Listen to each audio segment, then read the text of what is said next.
هدانا لنهتدي لولا أن هدانا الله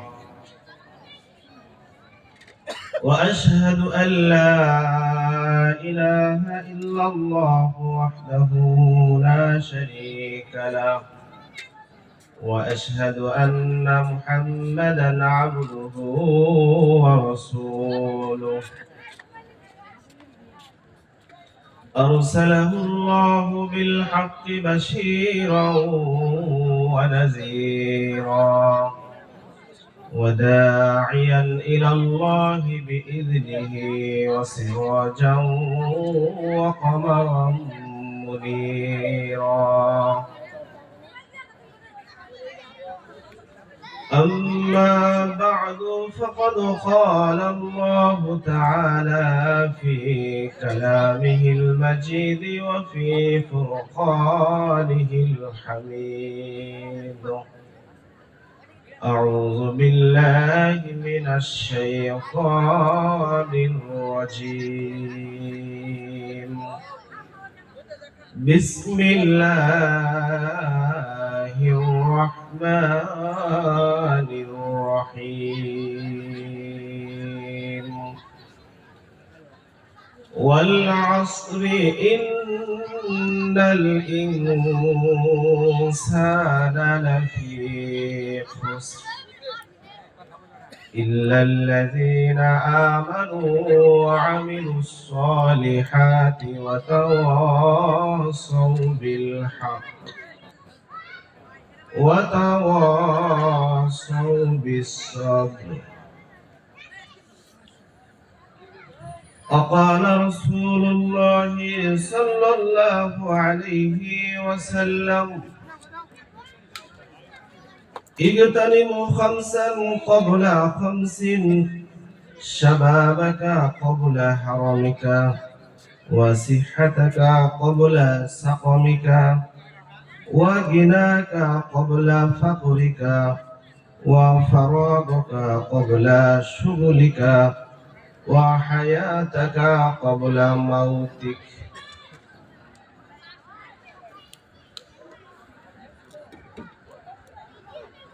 صدق الله المولانا العظيم وصدق رسوله النبي الكريم ونحن على ذلك من الشاهدين قالوا سبحانك لا علم لنا إلا ما علمتنا إنك أنت العليم الحكيم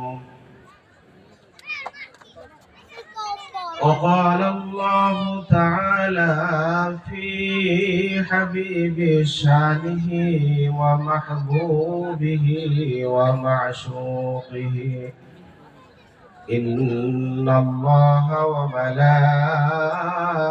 وملائكته يصلون على النبي يا أيها الذين آمنوا صلوا عليه وسلموا تسليما জবান খুলে ভক্তি সহকারে আমরা সকলে দরুদ ইব্রাহিম পড়ি আল্লাহুম্মা সাল্লি আলা মুহাম্মাদিন ওয়া আলা আলি মুহাম্মাদ كما صليت على إبراهيم وعلى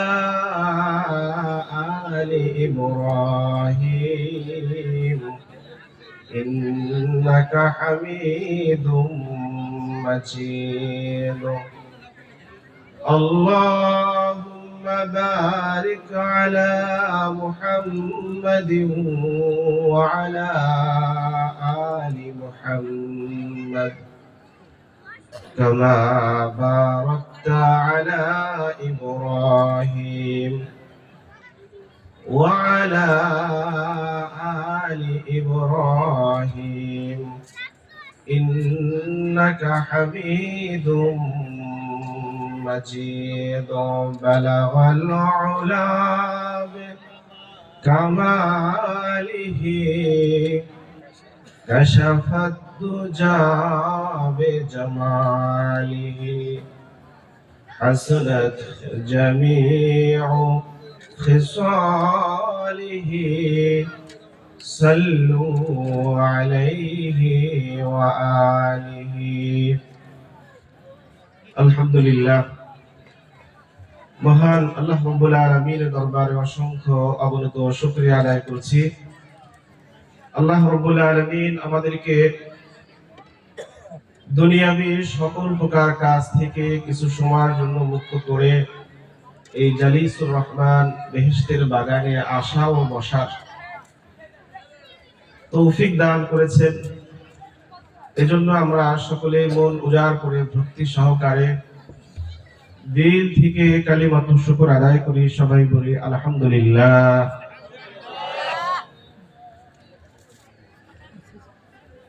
সম্মানিত হাজিরিন, আমি আপনাদের খেদমতে কুরআনুল কারীমের 114টি সূরার মধ্য থেকে 113 একটি ছোট একটি সূরা সূরাতুল আসর তেলাওয়াত করেছি। এই সূরাতুল আসরকে কেন্দ্র করে সূরাতুল আসরের সাথে সামঞ্জস্য রেখে রাসূল আকরাম সাল্লাল্লাহু আলাইহি ওয়াসাল্লামের মুখসেত বাণী অসংখ্য হাদিস থেকে একটি হাদিস তেলাওয়াত করে শোনাচ্ছি। সর্বপ্রথম মহান আল্লাহ রাব্বুল আলামিনের দরবারে তৌফিক কামনা করি এই আয়াত, এই সূরা এবং এই হাদিসকে সামনে রেখেই সংক্ষিপ্ত পরিসরে কিছু আলোচনা করার চেষ্টা করব। ওয়া তাওফীক ইল্লা বিল্লাহ। আলোচনা যাওয়ার আগে আমি প্যানেলের যে অবস্থা দেখতে পাচ্ছি, আসলে প্রত্যেক জিনিসের একটা আদব আছে। কি বলেন, আদব আছে কি আছে না? তো এটা কোরআনের মাহফিল, কোরআনের মজলিস। এই কোরআনের মজলিসের আদব আছে। রাসূল আকরাম সাল্লাল্লাহু আলাইহি ওয়াসাল্লাম 3 জায়গায় ফাঁকা জায়গা রাখতে নিষেধ করেছে। কয় জায়গায়? 1 নাম্বার, নামাজের কাতারের মাঝে অতিরিক্ত ফাঁকা জায়গা রাখতে আল্লাহ রাসূল সাল্লাল্লাহু আলাইহি ওয়াসাল্লাম নিষেধ করেছে। 2 নাম্বার, কোরআনের মজলিস, কোরআনের আলোচনা যেখানে হয়, এই আলোচনা মজলিসের মাঝে ফাঁকা জায়গা রাখতে নিষেধ করেছে। স্বামী স্ত্রী দুইজন একই বিছানায় যখন শয়ন করে, দুইজনের মাঝে অতিরিক্ত ফাঁকা জায়গা রাখতে নিষেধ করেছে। তা আমরা যারা অনেকে তো প্যান্ডেলের ভিতরে প্রবেশ করি না, যারা বাইরে আছেন, আমি তাদের প্রতি সবিনয় অনুরোধ করছি আমরা ভিতরে চলে আসি। ভিতরে যে বরকতটা পাওয়া যাবে, বাহিরে থেকে সে বরকত পাওয়া যাবে না। এই 3 জায়গায় ফাঁকা জায়গা রাখতে কেন নিষেধ করেছেন? যদি ফাঁকা জায়গা রাখা হয়, শয়তান ওয়াসওয়াসা দিবে।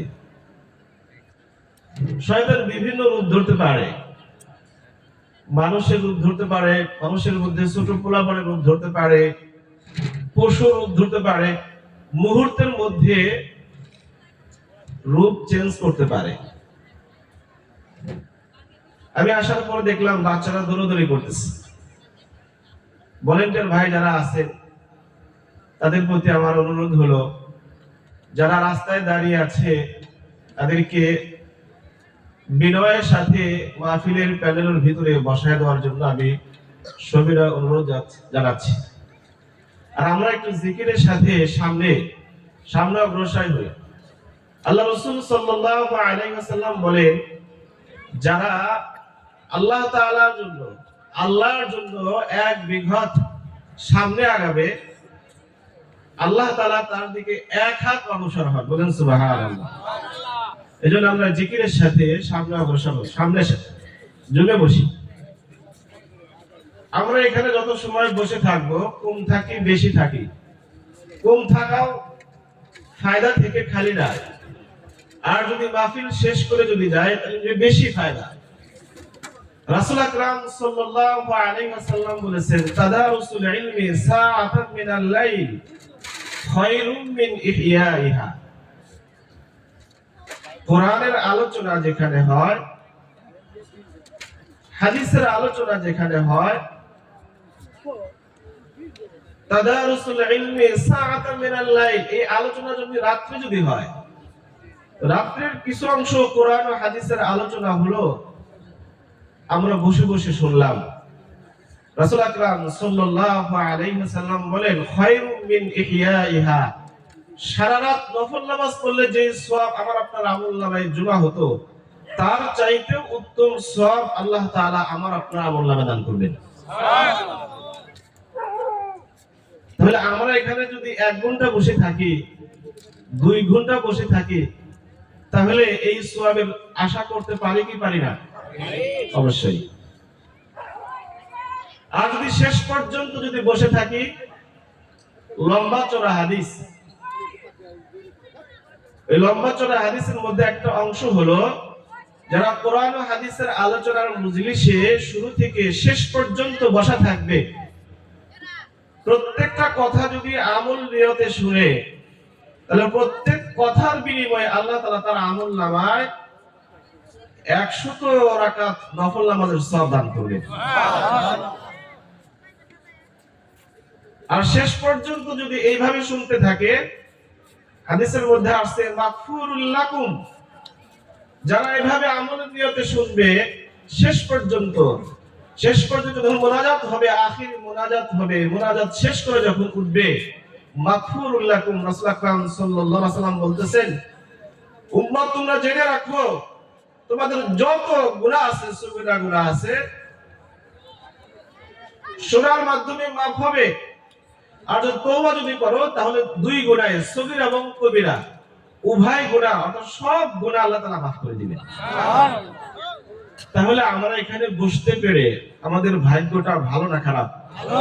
যারা বাইরে আছে, এজন্য ভাই, যারা এখনো রাস্তায় ঘোরাঘুরি করছে অথবা দোকানপাটে, বাসা বাড়িতে, যেখানে কোনো গল্পগুজব লিপ্ত আছে, আমি বিনয়ের সাথে অনুরোধ করছি, আমরা হয়তো এলাকার মানুষ, কিন্তু আমাদের মাঝে একজন বিশেষ মেহমান, বিশেষ আলোচক, তিনি আশা করি এসে পড়েছেন মনে হয়, না আসলেও আসবেন, হয়তো এসেছেন, আলহামদুলিল্লাহ। তার আলোচনা আমরা পান ভরে শুনবো। তার আগে আমাকে যেই সময় দেওয়া হয়েছে, এই নির্দিষ্ট সময়ের মধ্যে ইনশাআল্লাহ আমি আপনাদের খেদমতে সূরাতুল আসর তেলাওয়াত করেছি। সূরাতুল আসর ছোট্ট একটি সূরা, এই সূরাটা আমাদের অনেকের মুখস্থ আছে, কি বলেন, আছে না? কোরআনুল কারীমের মধ্যে সবচাইতে ছোট সূরা হলো সূরাতুল কাউসার। সূরাতুল কাউসারের চাইতে ছোট কোনো সূরা নেই। এরপরে সূরাতুল আসর এবং সূরাতুল ইখলাস। এই সূরার প্রথমে আল্লাহ রাব্বুল আলামিন ওয়াল আসর, সময়ের কসম করেছেন, কালের কসম করেছেন। আল্লাহ রাব্বুল আলামিনের কথার মধ্যে কোনো সন্দেহ আছে? আমার আপনার কথার মধ্যে সন্দেহ হতে পারে, ভুল হতে পারে, কিন্তু আল্লাহ তাআলার কথার মধ্যে তো কোনো কি নাই, সন্দেহ নেই। এরপরও আল্লাহ রাব্বুল আলামিন কোরআনুল কারীমের বিভিন্ন সূরার মধ্যে, শুধু সূরাতুল আসরে নয়, আমরা যদি কোরআনুল কারীম যদি তেলাওয়াত করি, তাহলে দেখতে পাবো, বা একটু অর্থ যদি বুঝে পড়ার চেষ্টা করি, বিভিন্ন সূরার মধ্যে আল্লাহ তাআলা কসম করে কথা বলেছে।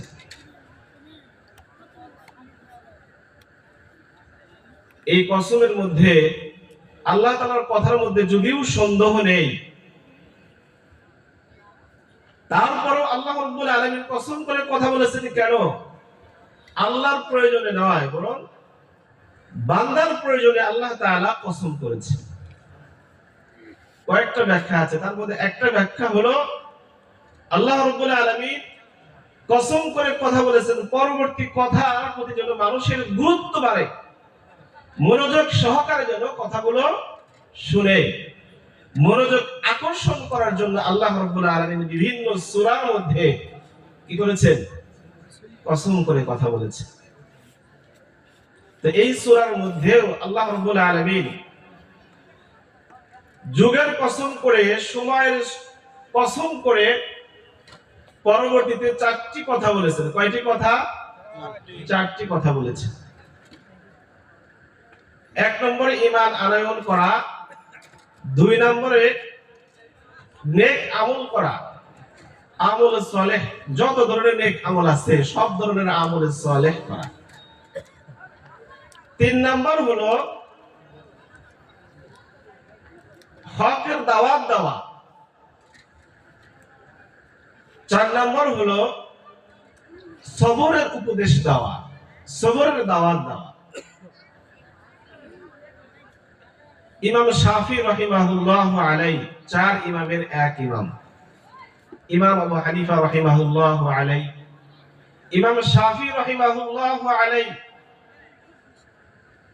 ইমাম মালিক রাহিমাহুল্লাহ আলাইহি, ইমাম আহমদ বিন হাম্বল রাহিমাহুল্লাহ আলাইহি, এই চার ইমাম প্রসিদ্ধ।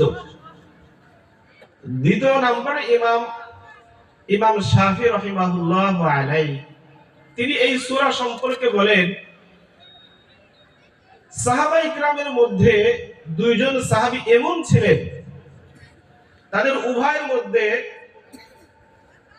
খুব ঘনিষ্ঠ সম্পর্ক ছিল, মহব্বত ছিল।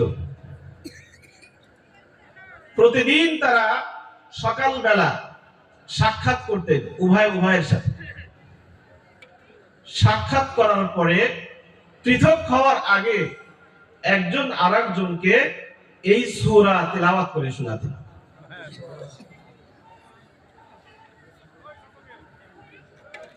ইমাম শাফি রাহিমাহুল্লাহ আলাইহি আরো বলেছেন, কোরআনুল কারীমের মধ্যে 114টি সূরা আছে। এই 114টি সূরার মধ্যে 113টি সূরা যদি আল্লাহ তাআলা ধরে নিলাম নাজিল না করতেন, শুধু একটি মাত্র সূরা সূরাতুল আসর নাজিল করতেন। আর এই সূরাটি যদি মানুষ চিন্তা ভাবনার সহিত যদি তেলাওয়াত করত, তাহলে মানুষের ইহকাল এবং পরকাল, দুনিয়া এবং আখিরাত উভয় তাদের সংশোধন হয়ে যেত, উভয় জগতেই তারা সফলতা অর্জন করতে সক্ষম হতো। বলুন সুবহানাল্লাহ। তাহলে দেখুন এই সূরার গুরুত্ব আছে কি আছে না? ঈমান আনয়ন করা এবং নেক আমল করা, এটা আত্মিক সংশোধনের জন্য জরুরি। ঈমান আনয়ন করা আর নেক আমল করা, এটা নিজের আত্মাকে নিজেকে সংশোধন করার জন্য এটা জরুরি। আমি অনেক ভালো কাজ করলাম, দান করলাম, দান সহ আরো যত রকমের ভালো কাজ আছে, নেক আমল আছে, সব করলাম, কিন্তু আমি ঈমানদার না। ঈমান আনার সৌভাগ্য আমার হয় নাই, আপনার হয় নাই। বলুন তো দেখি, এই নেক আমল, এই ভালো কাজের পরকালে কোনো দাম আছে? কোনো প্রতিদান আছে? আর যদি ঈমানের সাথে যদি নেক আমল হয়, দুনিয়াও সফল কাম, পরকালেও সে সফল কাম। উদাহরণ হিসাবে একটা আমলের কথা বলি। ঈমান আনার পরে সবচেয়ে কোন ব্যক্তি যদি ঈমান আনে, ঈমান আনার পরে যত নেক আমল আছে, যত ফরজ আছে, যত ওয়াজিব আছে, যত সুন্নত মুআক্কাদা আছে, সব আমলের মধ্যে, সব হুকুমের মধ্যে যে হুকুমটা তার উপর সর্বপ্রথম আবশ্যক হয়, সেই হুকুমটিকে আমাদের জানা আছে কি? বলুন তো। নামাজ। ধন্যবাদ মুরব্বি। আর এই পাঁচ ওয়াক্ত নামাজ যদি আমি আপনি গুরুত্ব সহকারে জামাতের সাথে যদি আদায় করি, রাসূল আকরাম সাল্লাল্লাহু আলাইহি ওয়াসাল্লামের পবিত্র জবানে 5টি পুরস্কারের কথা ঘোষণা করেছে। কয়টি পুরস্কার? 1 নম্বর পুরস্কার হিসেবে আল্লাহ রাসূল সাল্লাল্লাহু আলাইহি ওয়াসাল্লাম বলেছেন, মানুষ দুনিয়াতে সবচেয়ে বেশি পেরেশান, সবচেয়ে বেশি ব্যতিব্যস্ত থাকে কি নিয়ে? রিজিক নিয়ে। সে ভালো উপার্জন করবে, ভালো করবে, বেশি টাকা অর্জন করবে, পরিবার নিয়ে সচ্ছল ভাবে চলবে, এটাই তো উদ্দেশ্য। রাসূল আকরাম সাল্লাল্লাহু আলাইহি ওয়াসাল্লামের এই 5টি পুরস্কারের প্রথম পুরস্কারের কথাই উল্লেখ করেছেন, রিজিকের অভাব তার থাকবে না, রিজিকের অভাব আল্লাহ তাআলা দূর করে দিবেন। তো মানুষ সবচেয়ে বড় পেরেশান থাকে রিজিক নিয়ে। 5 ওয়াক্ত নামাজ যদি আমি আপনি যদি পুরুষেরা জামাতের সাথে মসজিদে গিয়ে আদায় করবে, মহিলারা নিজ বাসা বাড়িতে আদায় করবে, রিজিকের পেরেশানি আল্লাহ তাআলা দূর করে দিবেন, রিজিকের কোনো পেরেশানি থাকবে না। আর 4টি পুরস্কার, দ্বিতীয় নাম্বার পুরস্কার হলো কবরের আযাব আল্লাহ তাআলা মাফ করে দিবেন। 3 নাম্বার আমলনামা ডান হাতে দিবেন। 4 নাম্বার পুল সিরাত বিদ্যুতের গতির ন্যায় পার করে দিবেন। 5 নাম্বার পুরস্কার হলো বিনা হিসাবে ওই নামাজীকে আল্লাহ তাআলা জান্নাত প্রদান করবেন। নামাজ একটা ইবাদত, তাহলে ঈমান আনার পরেই সর্বপ্রথম বান্দার উপর যে হুকুম আল্লাহ তাআলার পক্ষ থেকে আরোপিত হয় সেটা হলো নামাজ। আমরা যদি হাদিসের দিকে যদি লক্ষ্য করি, কিয়ামতের ময়দানে আল্লাহ তাআলা সকলকেই উপস্থিত করে যখন বিচার কার্য শুরু করবেন, তখন বান্দার আমলের হিসাব দিবেন কি দিবেন না? ভালো আমলেরও কি হবে? হিসাব হবে, এবং খারাপ আমলেরও হিসাব হবে। সবচেয়ে সর্বপ্রথম যে আমলের হিসাব আল্লাহ তাআলা নেবেন, সেই আমল কোনটা? হাদিস থেকে জানা যায় আল্লাহ রাসূল সাল্লাল্লাহু আলাইহি ওয়াসাল্লাম এভাবে বলেছেন, আউয়ালু মা ইউহাসাবু বিহিল আবদু ইয়াউমাল কিয়ামাতিস সালাহ। কিয়ামতের দিন বান্দা সর্বপ্রথম যে আমলের হিসাব আল্লাহ তাআলা নেবেন সেটা হবে নামাজ। নামাজের হিসাবটা আল্লাহ তাআলা সর্বপ্রথম নেবেন। আমরা ওয়াজ শুনতে রাজি আছি, রাত জাগতে রাজি আছি, ওয়াজ যদি 2টা পর্যন্ত হয়, 3টা পর্যন্ত হয়, কিন্তু ফজরের নামাজ পড়তে কি বলুন রাজি না, না? এরকম ওয়াজ শুনলে হিদায়াত হবে, ফায়দা হবে? ওয়াজ নসিহত, এই কোরআনের মাহফিলগুলোর একমাত্র উদ্দেশ্য হলো উম্মতের হিদায়াত। মানুষ যেন আমলের উপর উঠে যায়, মানুষ যেন বদ আমল ছেড়ে দেয়, মানুষ যেন নেক আমলের দিকে অগ্রসর হয়, এটাই তো উদ্দেশ্য, না অন্য কোনো উদ্দেশ্য আছে? যদি অন্য কোনো উদ্দেশ্য নিয়ে ওয়াজ করা হয় অথবা ওয়াজ শোনা হয়, তাহলে টাকা পয়সা যা এখানে খরচ করা হবে সবই বিফলে যাবে। আর যদি হিদায়াতের উদ্দেশ্যে যদি ওয়াজ আয়োজন করা হয়, মাহফিলের আয়োজন করা হয়, আমি আপনি যদি এখানে ওয়াজ আমলের নিয়তে যদি শুনি, তাহলে সবই সওয়াব আর সওয়াব, ফায়দা পায়। মুহতারাম হাজিরিন, তাহলে সূরাতুল আসরের মধ্যে আল্লাহ রাব্বুল আলামিন বলতেছেন সমস্ত মানুষ, কালের শপথ করে বলতেছেন সমস্ত মানুষ ক্ষতিগ্রস্তের মধ্যে রয়েছে, কিন্তু যারা ঈমান এনেছে, যারা নেক আমল করেছে এবং লোকদেরকে হকের দাওয়াত দেয় এবং সবরের দাওয়াত দেয়, এই চার কাজ যারা করেছে বা করে, তারা এই ক্ষতি থেকে বেঁচে গিয়েছে, তারা ক্ষতি থেকে পরিত্রাণ পেয়েছে। তাহলে এখানে আরেকটি বিষয় আমাদেরকে লক্ষ্য করা উচিত।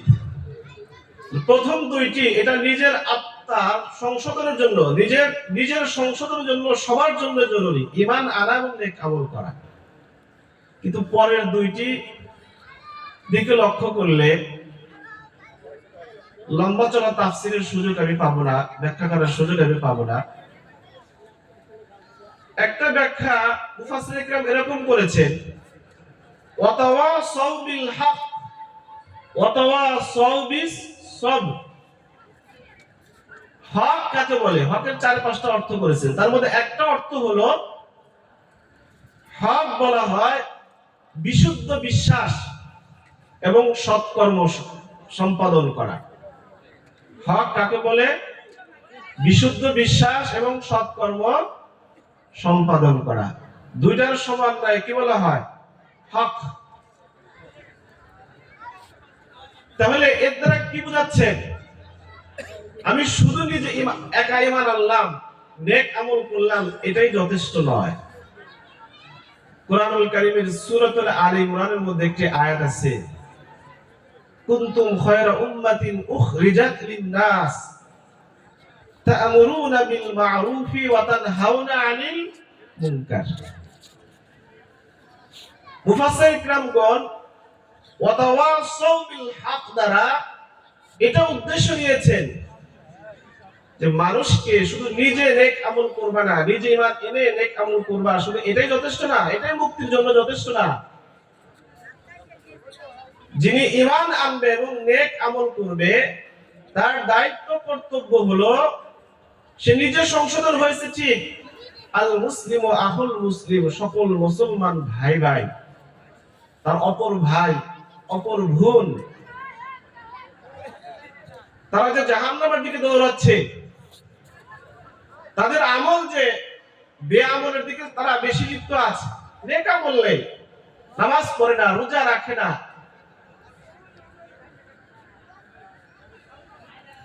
ইয়াবা নিশায় লিপ্ত, তাদেরকেও বুঝায় সোজায় নেকের দিকে অগ্রসর করা এটাও অপরিহার্য। আরো পরিষ্কার বোঝা যায়। তাহলে মুফাসসিরিন কিরামগণ ওয়াতাওয়াসাউ বিল হক এর দ্বারা তা'মুরুনা বিল মা'রুফ, মানুষকে সৎ কাজের আদেশ করা, এটা উদ্দেশ্য নিয়েছে। ওয়াতাওয়াসাউ বিস সবর, এটা দ্বারা মুফাসসিরিন কিরাম উদ্দেশ্য নিয়েছেন ওয়া তানহাউনা আনিল মুনকার, সৎ কাজের আদেশও করতে বলেছেন, অসৎ কাজ থেকে মানুষকে বারণও করতে বলেছে।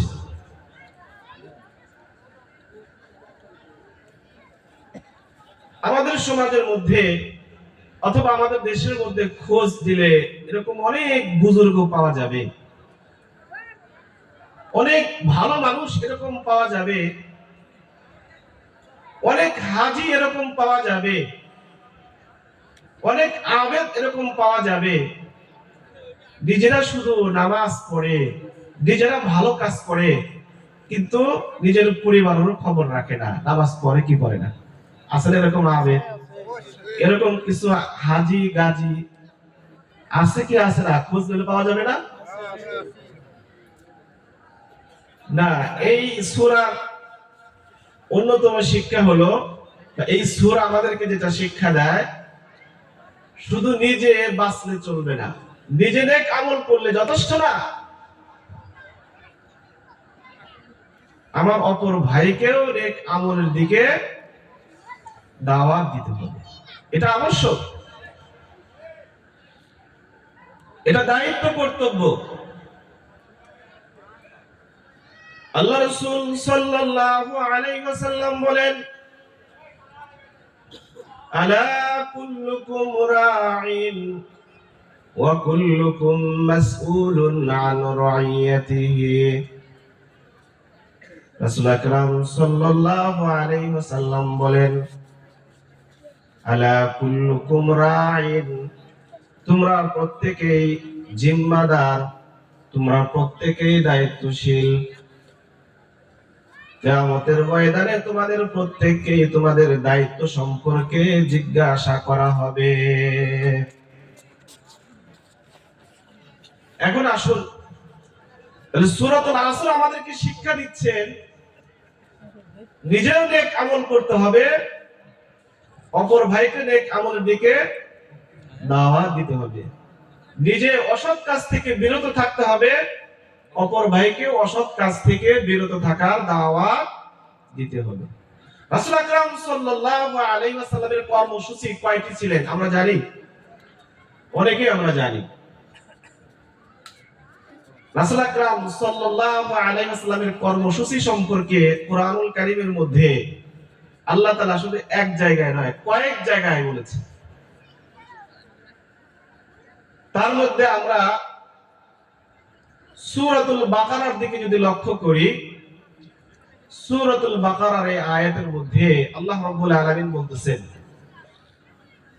রব্বানা ওয়াবআস ফীহিম রাসূলাম মিনহুম ইয়াতলু আলাইহিম আয়াতিকা ওয়া ইউআল্লিমুহুমুল কিতাবা ওয়াল হিকমাতা ওয়া ইউযাক্কিহিম ইন্নাকা আনতাল আজিজুল হাকীম। আল্লাহ রাব্বুল আলামিন রাসূল আকরাম সাল্লাল্লাহু আলাইহি ওয়াসাল্লামকে চারটি কর্মসূচি দিয়ে এই দুনিয়াতে প্রেরণ করেছিলেন। সেই চারটি কর্মসূচি এভাবে আল্লাহ রাব্বুল আলামিন এই আয়াতের মধ্যে বর্ণনা করেছেন। এক নম্বর বর্ণনা করেছেন রাসূল আকরাম সাল্লাল্লাহু আলাইহি ওয়াসাল্লামের প্রথম কাজ ছিল কোরআন তেলাওয়াত করা। রব্বানা ওয়াবআস ফীহিম রাসূলাম মিনহুম ইয়াতলু আলাইহিম, মানুষকে কোরআন তেলাওয়াত শোনানো। রব্বানা ওয়াবআস ফীহিম রাসূলাম মিনহুম ইয়াতলু আলাইহিম আয়াতিকা, তাহলে কোরআন তেলাওয়াত করা, মানুষকে কোরআন শিক্ষা দেওয়া। এক নম্বর কোরআন তেলাওয়াত, দুই নম্বর মানুষকে কোরআন শেখানো, তিন নম্বর হাদিস শোনানো, হাদিস শিক্ষা দেওয়া, চার নম্বর হলো তাজকিয়ায়ে নফস, তাদের আত্মার সংশোধন করা। কয়টি কর্মসূচি? চারটি কর্মসূচি। আচ্ছা বলুন দেখি, এই চার কর্মসূচি আমরা কার উম্মত? একটু জোরে বলুন না। আমরা হযরত মুহাম্মদ সাল্লাল্লাহু আলাইহি ওয়াসাল্লামের উম্মত। মুহাম্মদ রাসূলুল্লাহ সাল্লাল্লাহু আলাইহি ওয়াসাল্লামের যে কাজ তার উম্মতেরও সেই কাজ। আমরা যারা এখানে যারা আছি, উপস্থিত আছি, কোরআন তেলাওয়াত সবাই পারি? কোরআন তেলাওয়াত করতে পারি? এক নম্বর কর্মসূচিতেই আমরা নাই। জানলে আমি নিজে যদি কোরআন তেলাওয়াত করতে পারি তাহলে অপরকে তেলাওয়াত করতে পারবো, শোনাইতে পারবো, শিক্ষা দিতে পারবো। নিজেই পারি না, নিজেই পড়তে পারি না, তাহলে অপরকে কিভাবে শেখাবো? তাহলে একটা যদি না পারি দ্বিতীয়টা, এক নম্বর ফেল করলে দুই নম্বরও ফেল। তিন নম্বর হাদিস। কোরআন এবং হাদিস দুইটাই ওহী, দুইটাই ওহী। কার পক্ষ থেকে আসছে? আল্লাহর পক্ষ থেকে আসছে। তো কোরআন হলো ওহীর মাতলু, ডাইরেক্ট আল্লাহর কথা। হাদিসের বিভিন্ন শ্রেণী বিন্যাস আছে, কিন্তু এটা ওহী, ওহী ডাইরেক্ট মাতলু ফিকহের ভাষা। কোরআন হলো ওহীর মাতলু, আর হাদিস হলো ওহী গায়রে মাতলুব, পঠিত ওহী, অপঠিত ওহী।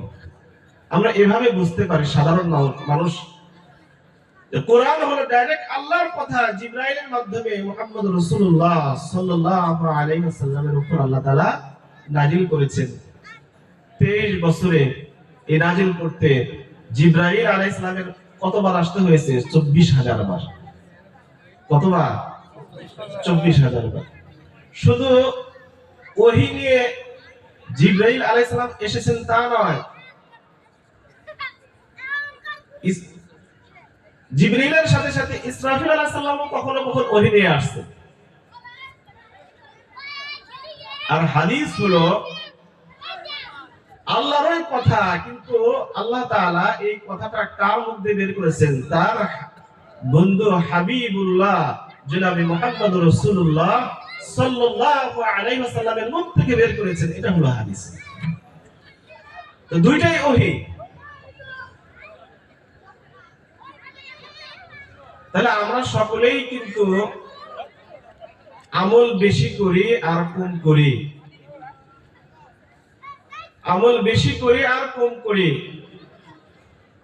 জাহান্নাম থেকে মুক্তি এবং জান্নাতে যেতে চাই কি চাই না? যিনি নামাজ পড়েন না উনিও কিন্তু কি করেন? আশা করেন। এবং দেখবেন সবাই না, সমাজের মধ্যে, এই সমাজে হয়তো খোঁজ দিলে নাও পাওয়া যেতে পারে, কিন্তু অনেক সমাজে এরকম লোক সাথে সাক্ষাৎ হয়েছে, কথায় কথায় এরকম গর্হিত কথা বলে ফেলে। নামাজের দাওয়াত দিলে নামাজের দাওয়াত গ্রহণ করে না, বরং বলে নামাজ না পড়লে কি হবে? ঈমান ঠিক আছে। কি আপনারা কি বলুন? সে যে কথাটা বললো এটা ঠিক আছে? যতটুকুই আসলো এতটুকু শেষ। আল্লাহ রাব্বুল আলামিন কোরআনুল কারীমের মধ্যে অন্য জায়গায় সতর্ক করেছেন, মানুষ এমন কিছু কথা বলে, মানুষ এমন কিছু কাজ করে, খেয়াল করে না সে কি বলতেছে, কি করতেছে। সে যদি অনেক বড় আবেদও যদি হয়, অনেক বড় তাহাজ্জুদ গুজারও যদি হয়, হাজিও যদি হয়, গাজীও যদি হয়, দানবীও যদি হয়, এমন কিছু কথা কাজ, সে যদি এমন কিছু কথা কাজ যদি সতর্কতামূলক না বলে যত্রতত্র যদি বলে, তাহলে সেই কথা কাজের দ্বারা তার ঈমান চলে যায়। যেমন এই যে এরকম যে কথা যারা বলে, তার ঈমান থাকবে? খুব সাবধান। আল্লাহ তাআলা দেখুন সূরাতুল আসরের মধ্যে প্রথমে সময়ের কসম করেছেন, কালের কসম করেছেন। আমি এই সূরার সাথে সামঞ্জস্য একটি হাদিস তেলাওয়াত করেছি। এই হাদিসের মধ্যেও আল্লাহ রাসূল সাল্লাল্লাহু আলাইহি ওয়াসাল্লাম 5টি বিষয়ের কথা বলেছেন। 5টি বিষয়কে মূল্যায়ন করতে বলেছেন। এক নম্বর হলো হায়াতাকা ক্বাবলা মাউতিক, তুমি তোমার হায়াতকে মূল্যায়ন করো মৃত্যু আসার আগে। মৃত্যু যখন আসবে, মৃত্যুর সময় যখন ঘনিয়ে আসবে,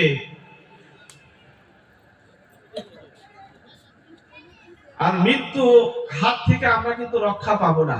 আমরা না, শুধু পৃথিবীতে যারই জীবন আছে তাকে একদিন মৃত্যু স্বাদ আস্বাদন করতেই হবে। মৃত্যুকে কেউ অস্বীকার করার মতো ক্ষমতা বা সাহস কেউ পায় না।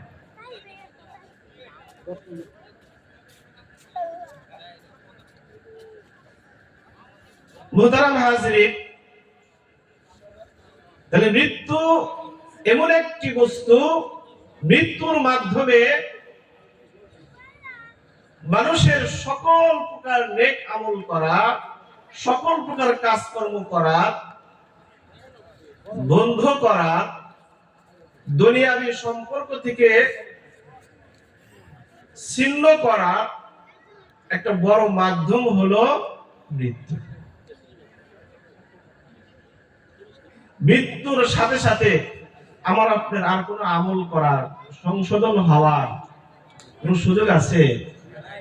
কোন সুযোগ নাই। তাহলে সূরার মধ্যে আল্লাহ তাআলা প্রথমে সময়ের কথা বলেছেন, সময়ের কসম করেছেন।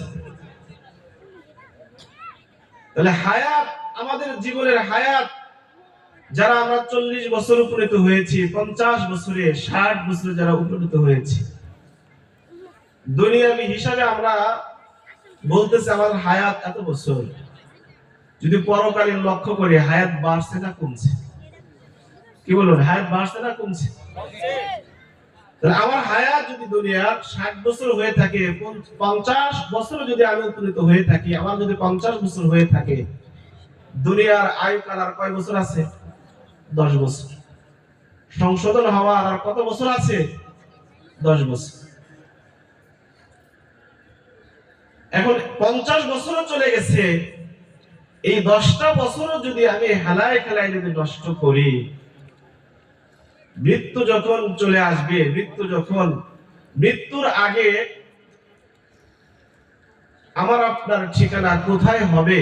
আল্লাহ তাআলা ফেরেশতার মাধ্যমে, মালাকুল মউতের মাধ্যমে, জান্নাতে আমার ঠিকানা হবে না জাহান্নামে আমার আপনার ঠিকানা হবে, মালাকুল মউত ফেরেশতার মাধ্যমে আল্লাহ তাআলা এটা দেখান।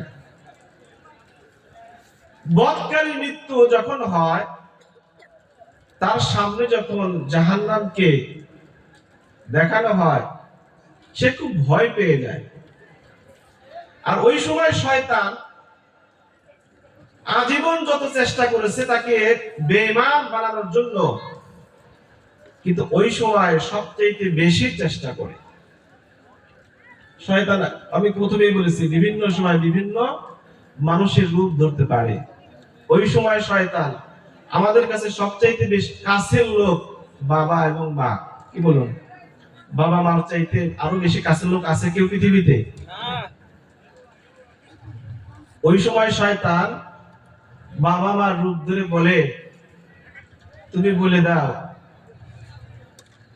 যে আমরা ঈমান আনার কারণে, ইসলাম ধর্ম গ্রহণ করার কারণে জাহান্নামে আছি, অশান্তিতে আছি। তুমি বলে দাও যে আমি ঈমান আনবো না, আমি ইসলাম গ্রহণ করব না। এইভাবে শয়তান তাকে বেঈমান করে মৃত্যুবরণ করার জন্য সর্বাত্মকভাবে চেষ্টা করে। তো বদকারীর সম্মুখে যখন তার পরবর্তী অবস্থা যখন দেখানো হয়, সে যে কোনো মূল্যে দুনিয়াতে থেকে যেতে চায়। থাকা কি সম্ভব? থাকা সম্ভব না। তখন ফেরেশতা